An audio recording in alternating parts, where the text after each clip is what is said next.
নিয়েছি আতপ চাল আর এদিকে নিয়েছি ছোলা। তো আতপ চালটা থেকে তো আগে থেকে ভিজিয়ে রেখে দিয়েছিলাম, একটা মিহি পেস্ট করব সঙ্গে আদা আর কাঁচা লঙ্কা দিয়ে।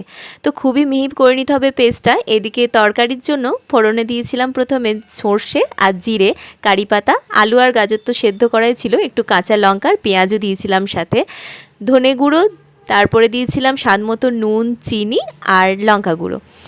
আর এদিকে ব্যাটারটাকে একটু নুন আর জল দিয়ে ভালো করে মিক্সড করে নিই। ব্যাটারটা কিন্তু খুব পাতলাও হবে না, আবার খুব ঘনও হবে না।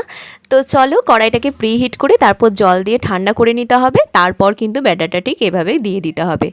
একটু হয়ে এলে তারপর কিন্তু উপর থেকে তেল ব্রাশ করে দিয়ে ভেতরে পুরটা দিয়ে দিতে হবে। তোমরা চাইলে পুরটা সাইডেও খেতে পারো, আমি ভেতরেই দিয়েছি। খুব মুচমুচে হয় ছোলার এই ধোসাটা, তোমরাও একবার বানিয়ে দেখতেই পারো, আর খুব টেস্টি লাগে। ভিডিওটা তাহলে আজ এই অবধি, ভালো লাগলে লাইক করো, কমেন্ট করো, আর এরকম ভিডিও দেখতে গেলে অবশ্যই চ্যানেলটা সাবস্ক্রাইব করো।